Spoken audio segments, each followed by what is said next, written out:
बोलो सिद्धनाथ बाबा की जय। भागवत महापुराण की जय। ओम तत्सत्। श्री गणेशाय नमः। श्रीमद् भागवत महापुराणम द्वितीय स्कंद प्रथमोध्याय ध्यान विधि और भगवान के विराट स्वरूप का वर्णन। ओम नमो भगवते वासुदेवाय। श्री सुखदेव जी ने कहा, परीक्षित, तुम्हारा लोकहित के लिए किया हुआ यह प्रश्न बहुत ही उत्तम है। मनुष्यों के लिए जितनी भी बातें सुनने, स्मरण करने या कीर्तन करने की हैं, उन सब में एक श्रेष्ठ है। आत्मज्ञानी महापुरुष ऐसे प्रश्न का बड़ा आदर करते हैं। राजेंद्र, जो गृहस्थ घर के काम धंधों में उलझे हुए हैं, अपने स्वरूप को नहीं जानते, उनके लिए हजारों बातें कहने, सुनने एवं सोचने करने की रहती हैं। उनकी सारी उम्र यूं ही बीत जाती है। उनकी रात नींद या स्त्री प्रसंग से कटती है और दिन धन की हाय हाय या कुटुंबियों के भरण पोषण में समाप्त हो जाता है। संसार में जिन्हें अपना अत्यंत घनिष्ठ संबंधी कहा जाता है, वे शरीर, पुत्र, स्त्री आदि कुछ नहीं है, असत हैं, परंतु जीव उनके मोह में ऐसा पागलता हो जाता है कि रात दिन उनको मृत्यु का ग्रास होते देखकर भी चेतता नहीं है। उमा कहूं मैं अनुभव अपना, सतहरि भजन जगत सब सपना। इसलिए परीक्षित, जो अभय पद को प्राप्त करना चाहता है, उसे तो सर्वात्मा सर्वशक्तिमान भगवान श्री कृष्ण ही की लीलाओं का श्रवण, कीर्तन और स्मरण करना चाहिए। मनुष्य जन्म का यही इतना ही लाभ है कि चाहे जैसे हो, ज्ञान से, भक्ति से अथवा अपने धर्म की निष्ठा से जीवन को ऐसा बना लिया जाए कि मृत्यु के समय भगवान की स्मृति अवश्य बनी रहे। क्योंकि जो प्रारंभ से भगवान की सतत ध्यान, चिंतन, श्रवण करता है, उसको अंतिम समय भी भगवान का स्मरण बना रहता है। मृत्यु के समय भगवान की स्मृति अवश्य बनी रहे, यही जीवन का सार है। परीक्षित, जो निर्गुण स्वरूप में स्थित है और विधि निषेध की मर्यादा लांघ चुके हैं, वे बड़े बड़े ऋषि मुनि भी प्रायः भगवान के अनंत कल्याण में गुण गणों के वर्णन में रमे रहते हैं। द्वापर के अंत में इस भगवत रूप अथवा वेद तुल्य श्रीमद् भागवत के नाम के महापुराण का अपने पिता श्री कृष्ण द्वैपायन से मैंने अध्ययन किया था। राजर्षि, मेरी निर्गुण स्वरूपा परमात्मा में पूर्ण निष्ठा है, फिर भी भगवान श्री कृष्ण की मधुर लीलाओं ने बलात् मेरे हृदय को अपना ओर आकर्षित कर लिया। यही कारण है कि मैंने इस पुराण का अध्ययन किया है। तुम भगवान के परम भक्त हो, इसलिए तुम्हें मैं इसे सुनाऊंगा। जो इसके प्रति श्रद्धा रखते हैं, उनकी शुद्ध चित्त वृत्ति भगवान श्री कृष्ण के चरणों में अनन्य प्रेम के साथ बहुत शीघ्र लग जाती है। जो लोग लोक या परलोक किसी भी वस्तु की इच्छा रखते हैं या इससे विपरीत संसार में दुख का अनुभव करके जो इसके विरक्त हो गए हैं और निर्भय मोक्ष पद प्राप्त करना चाहते हैं, उन साधकों के लिए तथा योग संपन्न सिद्ध ज्ञानियों के लिए भी समस्त शास्त्रों का यही निर्णय है कि वे भगवान के नामों का प्रेम से संकीर्तन करें।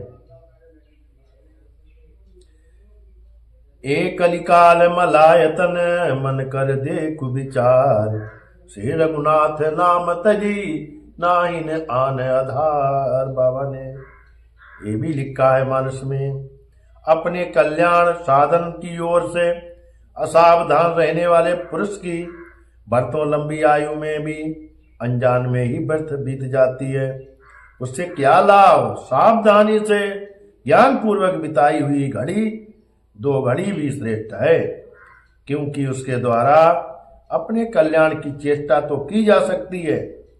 राजऋषि खटकवाग अपनी आयु की समाप्ति का समय जानकर 2 घड़ी में ही सब कुछ त्याग कर भगवान के अभय पद को प्राप्त हो गए थे। बहुत गई थोड़ी रही नारायण अवचेत, काल चिरैया चुंग रही निस दिन आयु केत। तो परीक्षित, अभी तो तुम्हारे जीवन की अवधि 7 दिन की है। इस बीच में ही तुम अपने परम कल्याण के लिए जो कुछ करना चाहिए सब कर लो। जो अब लो नसानी अब ना नसइयो, जो कुछ हो गया तो हो गया, अब से प्रभु के समर्पित हो जाओ, भगवान के शरण में आ जाओ, भगवान के नाम का कीर्तन करो, भगवान के नाम का जाप करो, भगवान के कार्य में सेवा करो, भगवान के नाम का आश्रय लो। यही जीवन का विशेष सार है। मृत्यु का समय आने पर मनुष्य घबराए नहीं, उसे चाहिए कि वो वैराग्य के शास्त्र से शरीर और उससे संबंध रखने वालों के प्रति ममता को काट डाले।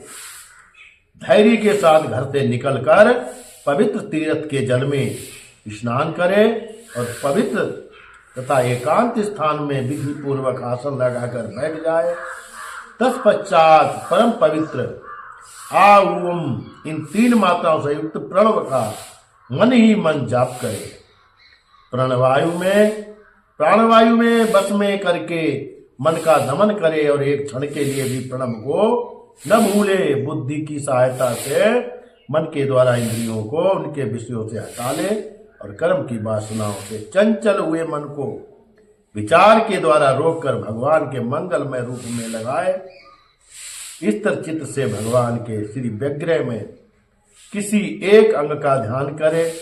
इस प्रकार एक एक अंग का ध्यान करते करते विषय वासना से रहित मन को पूर्ण रूप से भगवान में ऐसा तल्लीन कर दे कि फिर और किसी का विषय का चिंतन ही न हो। वही भगवान विष्णु का परम पद है, जिसे प्राप्त करके मन भगवत प्रेम में आनंद से भर जाता है। यदि भगवान का ध्यान करते समय मन रजोगुण से विक्षिप्त या तमोगुण से मूढ़ हो जाए तो घबराए नहीं। धैर्य के साथ योग धारणा के द्वारा उसे बस में करना चाहिए, क्योंकि धारणा उक्त दोनों गुणों के दोषों को मिटा देती है। धारणा स्थिर हो जाने पर ध्यान में जब योगी अपने परम मंगलमय आश्रय भगवान को देखता है तब उसे तुरंत ही भक्ति योग की प्राप्ति हो जाती है। परीक्षित ने पूछा, ब्राह्मण, धारणा किस साधन से किस वस्तु में किस प्रकार की जाती है और उसका क्या स्वरूप माना जा गया है जो शीघ्र ही मनुष्य के मन का मैल मिटा देती है?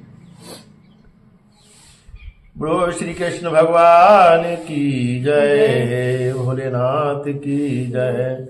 श्री सुखदेव जी ने कहा, परीक्षित, आसन, श्वास, आसक्ति और इंद्रियों पर विजय प्राप्त करके फिर बुद्धि के द्वारा मन को भगवान के स्थूल रूप में लगाना चाहिए।